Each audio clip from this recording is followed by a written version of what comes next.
Halo semua, kembali bersama saya Polar di acara review channel anime. Dan kali ini kita akan membahas anime The God of High School episode ke-11. Jadi tonton sampai videonya, biar ngerti apa aja yang dibahas dalam video kali ini.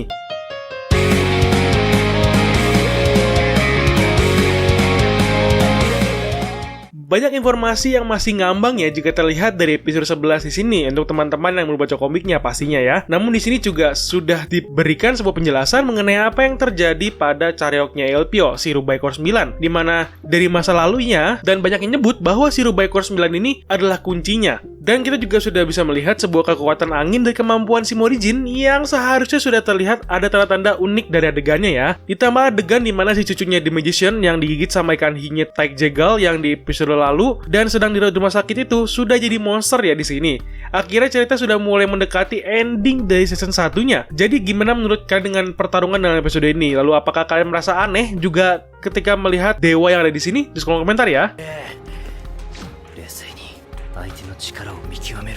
Dalam pembahasan pertama, kita akan coba membahas mengenai Chareoknya Elpyo ditambah dengan pertarungan si Morijin dengan Elpyo ya pastinya. Tapi dari awal pembahasan kita akan coba bahas mengenai masa lalunya dari Rubaikor 9 ini juga. Dan di awal episode kita sudah menceritakan mengenai sang Rubaikor 9 yang mengacau di kayangan. Itu bahasa yang dipakai dulu ya di film-film Kerasakti. Kalau kalian ingat ya, di waktu masih kecil ada film Kerasakti di TV-TV ya, itu ngomongnya pakai kayangan bahasanya. Kalau yang tidak tahu kayangan itu apa, itu tuh seperti surga gitu deh, tempat para dewa itu tinggal, namanya sebut kayangan. Di mana banyak hewan-hewan mistis dan dewa tentunya yang tinggal bersama di sana dan mengatur dunia. Dan di sini seperti yang sudah diceritakan bahwa si Rubaikor 9 ini diangkat menjadi bawahan dewa untuk mengatur dan menjaga kayangan dari serangan musuh atau menjaga kedamaian surga lah kasarnya. Namun seperti cerita-cerita banyak kan yang cukup klise atau mainstream, banyak ada kelakuan dari dewa sendiri yang menimbulkan masalah bagi dunia itu juga. Karena di dalam cerita di sini, dewa itu bukan makhluk yang sempurna ya, karena mereka masih bisa terluka dan meninggal pastinya. Dan di sini baru deh kelihatan satu masalah yang ditimbulkan oleh dewa ke dunia manusia, yaitu adalah hewan mitologi dari Rubaikor 9. Dimana di sini dia memang semakin kuat dalam ceritanya dan membuat para dewa menjadi takut akan kekuatan yang dikiranya nanti akan memberontak ya. Sama seperti manusia yang mereka membuatnya terlalu kuat dan mereka memberikan batasan kepada manusia itu sendiri agar tidak bisa memberontak kepada dewa gitu. Ya kalau kalian sadar ya, untuk yang sudah sering baca komik atau cerita-cerita lain, ini pemikiran akan sering kita lihat ketika dicerita mengenai dewa. Saking seringnya, jika kalian sadar, dari sinilah yang menjadi biang kerok sumber kebencian kepada dewa dan masalah di dunia manusia, yang pasti nyambungnya kemana-mana kan jadinya. Seperti yang ada di cerita ini, dari sang Rubaikor 9 yang dibunuh karena takut dia ini terlalu kuat dan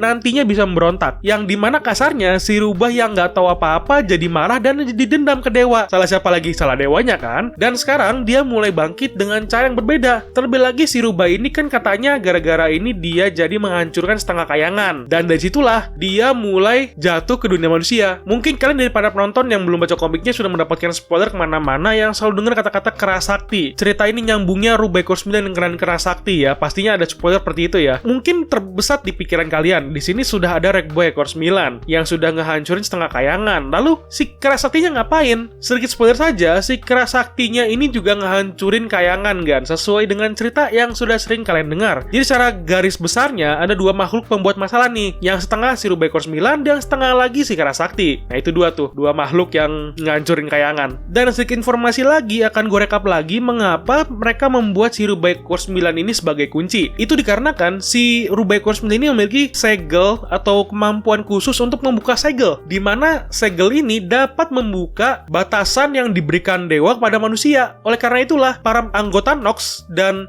si ketua GOH yang ada tanda X di kepalanya itu membutuhkan kunci untuk membuka batasan yang diberikan dewa pada manusia. Itulah mereka menggunakan atau memanggil si Rubaikor 9 ini sebagai kunci, karena si Rubaikor 9 inilah yang memiliki kemampuan untuk membuka segel. Jadi makanya disebut sebagai kunci dia ini. Itu maksudnya.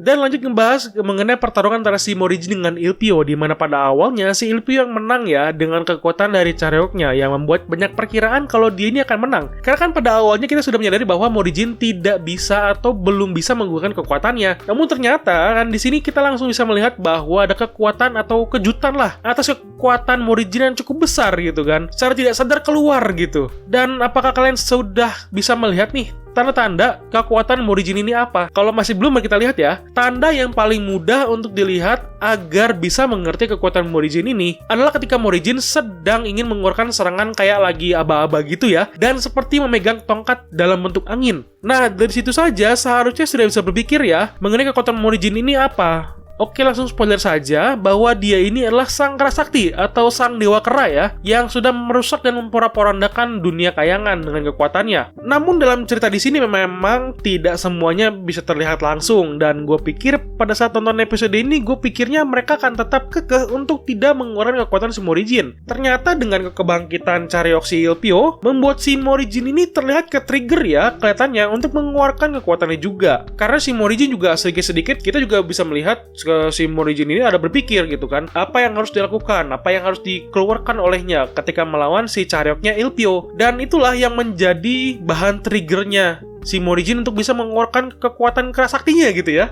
Itu sebuah adegan yang cukup make sense sih, dan lebih kelihatan nyambung daripada langsung keluar dan langsung bertarung aja. Karena di sini mereka ada membuat prosesnya dengan rapi dan membuat penonton lebih mengerti juga sih sebenarnya. Jadi meskipun sudah baca komiknya aja, yang nonton masih tetap dibuat cukup terkesan dengan adegannya. Itu menurut gua aja. Kalau kalian merasa berbeda ya silakan tulis kolom komentar. Masuk ke dalam pembahasan kedua, yaitu mengenai apa yang terjadi pada cucunya The Magician yang bernama Jeon Jugok. Yang di sini gue cukup kaget dengan adegan perubahan yang dilakukan oleh animenya. Karena kan seperti yang sudah kalian lihat di episode ini, dimana dia berubah menjadi monster dan menyerang banyak orang, sampai temannya Park Ilpio yang cewek sampai kehilangan kakinya. Yang jika saya tidak salah, kalau di komiknya, perubahan yang dilakukan oleh Jeon Jugok itu di kamar mandi, dan ada si Taek Jegal yang menjadi biang keladinya, yang membuat Jeon Jugok itu berubah menjadi monster. Tapi jika di animenya, di sini ada anggota dari Nox yang memang sengaja datang ke tempat perawatannya dan mencoba untuk merubah Jeon Jugok menjadi monster untuk menjadi rencana cadangan dari Nox jika ada yang tidak beres dengan rencana awal mereka. Dan inilah rencana mereka yang sebenarnya terlihat lebih nyambung jika dibandingkan dengan komiknya, yang di sini lebih terlihat jelas ya bahwa mereka atau studio mencoba menekankan bahwa orang jahatnya yang ini nih. Nah, yang jadi korbannya tuh yang ini juga. Jadi ya sepertinya lebih kelihatan gitu, lebih make sense dan lebih logik aja di sini. Jika kalian menyadarinya atau tidak, saya cuman berpendapat ya di sini. Jika ada yang salah ya mohon direvisi, tapi tolong tidak toksik di kolom komentar. Saya sangat menghargai teman-teman yang sudah berkomentar tapi tidak toksik gitu. Lanjut ke pembahasan sedikit, dan di sini memang Taek Jegal yang juga membantu rencana Nox juga ya, di mana dia membunuh si mate-nya Jeon, cucunya The Magician. Dan dari sini kita sudah bisa melihat yang menjadi lawan terakhir dari season 1 seri anime ini.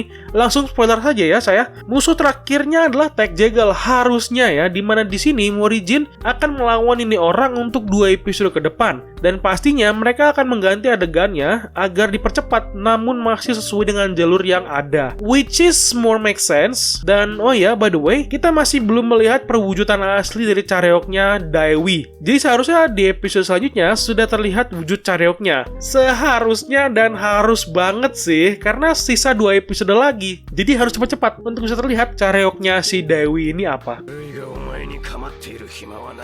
Nah, itu pendapat gue mengenai The God of High School episode 11. Bagaimana pendapat kalian mengenai episode ini? Tulis kolom komentar ya. Dan jangan lupa bantu share video ini ke semua sosial media kalian. Dan jangan lupa juga di subscribe untuk membantu menyemangati gue untuk terus bikin video. Thank you and bye-bye.